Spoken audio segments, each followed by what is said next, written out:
안녕하세요. 청신호 제1편 드디어 시작이 되었습니다. 지난 예고편 영상 잘 보고 오셨나요? 우리가 살다 보면 너무너무 궁금한 것들이 많이 있죠. 왜 그럴까? 이 궁금했던 물음표를 느낌표로 바꿔가는 이 과정이야말로 우리가 가질 수 있는 매우 강력한 특권이라고 생각합니다. 특권이에요, 특권. 저는 그렇게 생각해요. 특별히 어린이와 청소년들이요, 이 특권을 마음껏 누려라. 궁금함을 가지세요. 왜 그럴까? 왜 그럴까? 저는 어릴 때부터 이 왜라는 질문을 참 많이 했어요. 그때 많이 했던 질문 중에 하나가 뭐였냐면 이거였어요. 이거. 이 과자 우리 친구들 좋아하죠? 제가 제일 좋아하는 최애 과자 바로 오징어 땅콩이에요. 이 오징어 땅콩이 무려 1976년에 나왔다는 사실 알고 있나요? 무려 45년이 된 과자입니다. 역사와 전통의 과자. 이 과자는 정말 귀엽게 생겼어요. 이렇게 동글동글. 그래서 자주 하는 거 있죠? 요거 제가 미션 한번 해볼까요? 제가 3번 만에 요거 먹으면 다음 편에서 제가 더 맛있는 과자로 소개할게요. 자, 해보자. 이거야. 맨날 했거든, 이거. 어릴 때부터. 바로 성공하자. 이거 NG 없이 그냥 가는 거예요. 잘하네. 네. 제가 이 과자를 이렇게 먹고 시작하는 이유가 있어요. 제가 어릴 때부터 궁금했던 게, 여기 오징어가 어디냐는 거지. 여기 땅콩은 있어요. 지금 땅콩 지금 씹히는데, 오징어가 어디냐. 그래서 제가 한참을 살펴봤어. 지금 요즘에 노안이 와가지고 보이지도 않는데 이 작은 글씨를 한참 봤더니 오징어가 있어요. 여러분, 호기심. 오징어 땅콩에 오징어가 있다 없다? 있다. 있는데 오징어채, 오징어 페루산 아주 미량으로 여기 과자에 보면 전분으로 가루로 조금 묻어 있어요. 그 오징어 맛이 조금 나면서 이 안에 그 달콤한 그 땅콩과 함께 버무려지면서 오징어 땅콩 천상의 콩들을 이루는 과자가 된 것이죠. 너무 맛있죠? 이 오징어. 자, 또 하나 우리 질문 한번 가져볼까요? 호기심 잡자. 호기심을 가지라니까. 여러분, 오징어가 왜 오징어일까? 생각해 봤어요? 오징어가 왜 오징어냔 말이죠. 여러분, 절대 남자친구랑 여자친구랑 극장에 갈 때 정말 로맨스 영화 이런 거 보는 거 아니에요. 남자친구랑 여자친구랑 관계가 돈독해지기 위해서는 공포 영화나 재난 영화 이런 거 봐야 돼요. 정말 멋진 배우가 정말 아주 달콤한 그런 멋있는 배우가 나와서 그 대형 스크린에 한참을 보다가 1시간, 2시간 보다가 내 옆에 앉아있는 남자친구를 보면요, 오징어가 팝콘을 먹고 있어. 정말 영화 끝나면 정말 마음이 너무 힘들어져요. 그럴 때 그러나 반대로 재난 영화, 무서운 영화 이런 거 보다가 남자친구를 보면 그렇게 남자친구가 멋져. 그런 거예요. 자, 오징어가 왜 오징어일까? 저는 이 오징어가 왜 오징어인지를 한번 오늘 이 물음표를 한번 딱 던져봅니다. 오징어. 이거 뭐야? 한자야? 한글이야? 영어야? 뭐야? 오징어는요, 일단 어잖아. 그럼 뭐겠어? 당연히 어는 물고기란 얘기죠. 물고기. 그럼 징은 뭐야 이거? 징. 여러분, 우리말은요 굉장히 역사가 깊습니다. 언어의 역사성이라고 해서 단어가 형태가 조금 바뀌어와요. 사실 이 오징어는 어디서 온 말이냐면 오적어에서 온 말이에요. 오적어. 오적이 뭐야? 누가 오적 그러니까 1905년도에 있었던 그 을사오적을 생각을 하더라고요. 1905년도가 바로 을사년이거든. 이 을사년. 이 을로 시작하는데 이 을사년에는 을사오적이 있었어요. 이 을사오적이 5명 있었단 말이야. 이게 5명이죠. 이 5명. 당시 외부 대신, 내부 대신, 군부 대신 해가지고 그 중에 한 명이 바로 그 누구예요? 이완용. 이완용밖에 모르는데 이완용을 비롯해서 5명이 을사오년에 그 을사오적이었어요. 그래서 요즘처럼 날씨가 이게 싸늘하다 그러면 을씨년스럽다 그러죠. 그게 바로 을사년스럽다.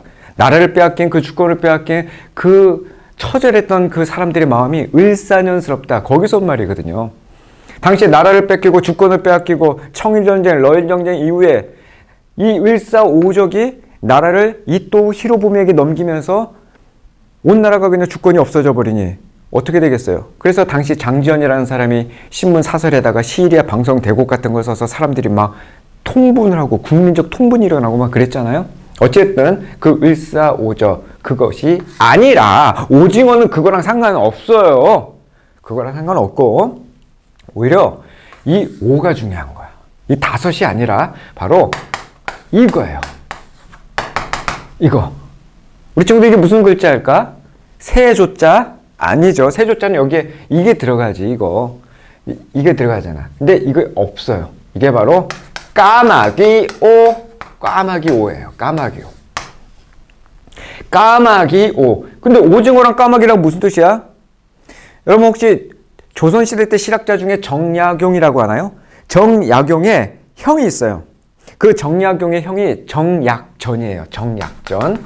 이 정약전이라는 이 학자가 당시의 수산학책, 그러니까 요즘으로 얘기하면 그 해양책이겠죠. 물고기들 이런 거, 어패류 같은 거 다뤘던 그 책을 자산어보라고 하는데 이 자산어보에 이 오징어의 어원이 나옵니다. 바로 오징어는 까마귀 오자를 쓰고 이 징이 아니라 바로 적이에요. 적.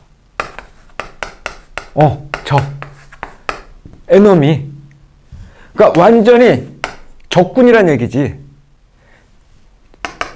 설화에 어떤 얘기가 있었냐면 동해바다에 커다란 오징어가 둥둥 떠 있는데 까마귀가 오징어를 잡아먹으려고 내려왔다가 오징어가 도리어 까마귀를 확 잡아가지고 물속으로 쑥 들어갔다는 거예요. 까마귀의 적 물고기 오적어. 오징어의 어원이 오적어. 근데 그건 썰이다. 그냥 오징어의 그 먹물이 까마귀 색깔처럼 까매서 그렇다 뭐 이렇게 얘기도 있지만 어찌됐든 이 오징어는 이 까마귀에서 온 말이에요. 그래서 이 오적어를 아직도 쓰고 있는 문장이 있거든요. 그게 바로 오적어 묵계라는 말이에요. 오적어 묵계. 처음 들어보죠? 오적어 묵계. 오적어 묵계는 방금 얘기한 것처럼 그 오징어의 그 먹물로 쓴 이 묵. 이게 한자인데 너무 한자를 많이 써서 죄송해요. 어쩔 수 없어. 다 한자라니까. 이 묵계가 뭐냐면 먹물을 쓴 계약서라는 뜻이에요. 이게 먹물이기 때문에 이 오징어 먹물이기 때문에 금방 지워져 버려. 그게 무슨 얘기냐면 금방 내가 아무리 계약을 해도 사라져 버려. 그러니까 내가 그냥 이 계약을 무시하겠다. 그냥 중요하게 생각하지 않겠다. 그런 계약을 뭐라고 한다? 오적어 묵계라고 한다. 좀 부정적인 의미로 쓰이는 것이죠. 저는 여러분에게 이 오적어에 나오는 이 오징어의 어원이 오적어의 이 까마귀를 우리 영어로 크로우라고 하잖아. 이 까마귀에 대해서 오늘 좀 생각을 해볼까 해요. 이 까마귀는 도대체 어떤 동물인가? 어떤 새인가? 사실 까마귀는 조금 좋은 새예요? 좀 느낌이 어때요? 부정적이에요? 긍정적이에요? 까마귀는 일단 까맣기 때문에 까마귀야 뭐 백로야 까마귀 노는데 가지 마라 뭐 이런 이야기도 있고 뭐 까마귀 하면 공포영화 같은데 막 자주 등장하기도 하고 뭐 그렇죠. 반면에 또 어떤 설화 같은 데 보면 음력 7월 7서 그러니까 7월 초일에 까마귀하고 까치하고 까치 작자거든. 까마귀요 까치자 다리를 만들어 가지고 견우와 직녀가 밤에 만날 수 있게 해줬다. 그래서 이 땅에는 까마귀와 까치가 그날 밤에는 없다. 뭐 이런 얘기도 있고요. 하여튼 오작교 누구와 누구를 연결해주는 그런 역할. 그래서 내가 너와 너 사이를 내가 오작교 역할 해줄게. 뭐 그럴 때도 많이 쓰곤 하죠. 까마귀는 실제로 6, 7세 정도의 굉장히 이 아이의 지능을 가지고 있을 정도로 굉장히 똑똑한 조류의 하나예요. 이 까마귀는 어느 정도냐면 옛날에 퀴즈 동물 신비한 동물인가 그 텔레비전 프로그램에도 나와서 밀도와 부피를 알아. 그러니까 이렇게 물에 병에다가 물을 떠놓고 거기다가 벌레를 딱 띄워놨어요. 그리고 물이 뭐라고 하죠, 이거를? 이 부리가 닿지 않는데 그 옆에 스티로폼하고 돌멩이하고 이렇게 놔뒀는데 까마귀가 글쎄 그 돌멩이를 탁 잡아가지고 물에다 집어넣어서 물이 수면이 쑥 올라오니까 그때 벌레를 먹는 그런 실험도 했었다는 거예요. 그러니까 굉장히 까마귀가 지능이 높고 우리 일상 속에서도 많이 등장하는 그런 조류라고 할 수 있죠. 까마귀. 근데 이 까마귀가 한번 봐봐요. 까마귀. 벌써 조금 이름에서 조금 뭔가 좀 부정적인 느낌이 확 들어와. 일단 까만 느낌, 어떤 그런 블랙 그런 느낌. 저도 오늘 지금 까만색 옷 입었는데. 그 다음에 이거야, 이거. 마귀. 마귀, 뭐야, 마귀. 까만 데다가 또 마귀야. 그러니까 일단은 부정적이야, 까마귀가. 그렇지 않아요? 그래서 오늘 까마귀가 도대체 어떤 동물이길래 오징어가 확 대류갈 정도로 뭐 그런 얘기. 그리고 성경에는 이 까마귀가 어떻게 등장하는지 조금 살펴볼까 해요. 자, 오늘은 제가 오징어로 시작을 해서 이제 까마귀로 넘어가는데 우리의 호기심이 지금 계속 증폭이 되고 있습니다. 자, 먼저 아까 얘기하다 말았는데 오징어는 다리가 몇 개? 문어는 8개, 오징어는 10개.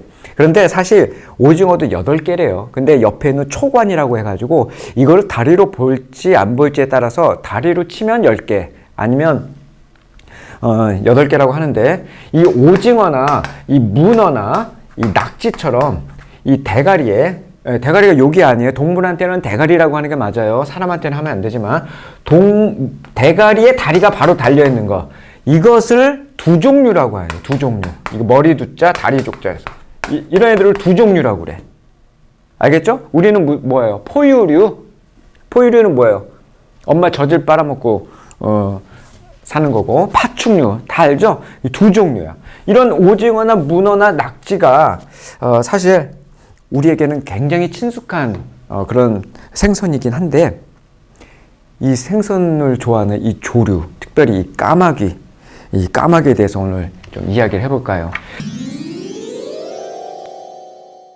까마귀는 성경에 자주 등장합니다. 성경에 등장하는 이 까마귀를 뭐 볼까요? 첫 번째, 창세기에 나와요. 창세기 8장에 나옵니다. 창세기 8장 7절에 보면 까마귀가 노아 손에 딱 들려 있어요. 노아가 홍수가 난 상태에서 이제 노아의 방주가 떴고 드디어 노아가 이 물이 수면이 어느 정도 찼는지 방주 안에 있었던 까마귀를 날려보냅니다. 그런데 우리 친구들 성경 잘 읽어본 친구들은 알 거예요. 물이 땅에서 마르기까지 날아서 까마귀가 왕래하였더라. 돌아오지는 않았어요. 그러니까 아마도 이 까마귀는 이 노아야 방주에서 이야기하는 까마귀는 부정적으로 이야기를 하고 있는 거죠. 그러니까 시체를 이렇게 쪼아먹거나 하면서 거기에서 물 위에서 수면에서 살면서 노아에게는 돌아오지 않았던 그 까마귀. 그러나 그 이후에 노아는 비둘기를 내보내죠. 그리고 비둘기가 올리브 잎을 따서 입에 물고 다시 돌아오는. 그래서 까마귀와 비둘기가 상당히 대조되는 장면으로 나와요. 또 엘리야. 아까는 우리 노아 얘기했고 이 노아 말고 엘리야에서도 또 까마귀가 나오죠. 그 까마귀는 어떤 까마귀예요? 열왕기상 17장 4절에 나와요. 열왕기상. 왕상이라고 하죠. 17장 4절에 보면은 이렇게 나와요. 그 시냇물을 마시라. 하나님께서 엘리야에게 하는 말이에요. 내가 까마귀들에게 명령하여 거기서 너를 먹이게 하리라. 이렇게 이야기해요. 그러니까 까마귀가 하나님의 심부름꾼이 되어서 천사처럼 엘리야에게 먹을 걸 갖다 줘요. 그래서 떡과 고기를 막 물어다 주는 거죠. 그런 심부름꾼. 긍정적, 부정적. 그렇죠. 긍정적 의미로 이 엘리야에서는 까마귀가 등장한다. 뿐만 아니라 욥기에서도 등장해요. 욥 알죠? 어마어마하게 하나님께 정말 칭찬을 들었던 그 욥이 나중에 하나님의 그 승인 아래 사단에게 시험을 당하잖아요. 이 욥이 이런 얘기를 했어요. 욥기 38장 42절. 41절에 까마귀 새끼가 하나님을 향하여 부르짖으며 먹을 것이 없어서 허우적거릴 때 그것을 위하여 먹이를 마련하는 이가 누구냐. 욥의 고백 중에 그 까마귀가 또 등장을 해요. 그 까마귀도 먹이시는 하나님을 이야기하면서 자신의 신세를 이렇게 이야기하는 그때도 등장하죠. 그래서 여기에서 이제 차용돼서 예수님께서도 이제 누가복음에 이제 그 말씀을 하시잖아요. 누가복음 12장 24절에 제자들에게 얘기하잖아요. 까마귀를 생각해 보아라. 어떤 책에는 공중에 나는 새를 보아라. 그렇게 나오죠. 그게 까마귀예요. 까마귀를 생각하라. 심지도 아니하고 거두지도 아니하는데 또 골방도 없고 창고도 없는데 하나님이 기르신다. 너희는 그 새보다 그 까마귀보다 얼마나 더 귀하냐. 이렇게 얘기를 하죠. 그 까마귀가 또 등장을 해요. 뿐만 아니라 잠언에도 등장하고 이사야에도 등장하고 그런데 재밌는 거는 아가서에도 등장한다. 아가서 5장 11절인가 거기 보면은 이 아가서 내 사랑하는 자여 하면서 막 외모를 막 칭찬하는 장면이 나와요. 그 아가서 5장 10 머리는 순금 같고 그 다음에 이 머리털은 꼬불꼬불하면서 까마귀같이 검구나. 그러니까 너무 검은 머리가 너무 예쁘다라고 그 칭송을 할 때 이렇게 이야기를 하죠. 자, 까마귀가 부정적인 동물이에요. 긍정적인 동물이에요. 성경에 등장하는. 이런 건 좀 부정적이고, 요건 또 긍정적이고, 뭐 긍정, 부정 왔다 갔다. 우리 일상생활에서도 이 까마귀가 검은색, 또 그 소리가 너무 시끄러워서 조금 부정적인 느낌이 들기도 하지만, 또 지능이 높고, 우리 사람과 매우 친숙한 그런 또 새다라고 생각을 한다면, 그렇게 또 그런 새는 아닌 것 같아요. 자, 오늘 우리가 까마귀 그리고 오징어 이야기를 하면서 하나의 호기심이 좀 해결이 되었는데, 자, 어땠나요? 늘 우리는 긍정적이든 부정적이든 우리 자신이 어떻다라고 딱 단정 짓지 않았으면 좋겠어요. 까마귀가 비록 검은 모습이고 어떤 사람한테는 조금 재수 없는 그런 새로 보일지 몰라도 하나님께서는 이 까마귀를 통하여 우리에게 말씀하셨어요. 자, 까마귀 같은 인생, 긍정적이든 부정적이든 어떤 이미지가 중요한 것이 아니라 하나님께 사로잡혀 있느냐, 그것이 중요한 게 아니겠어요? 오징어 땅콩 과자를 먹으면서 저는 호기심 하나를 해결했습니다. 맛있어. 여러분 오늘 하루도 맛있는 거 많이 먹고 주 안에서 승리하세요. 다음 시간에 만나요. 맛있어. 오징어 땅콩 과자.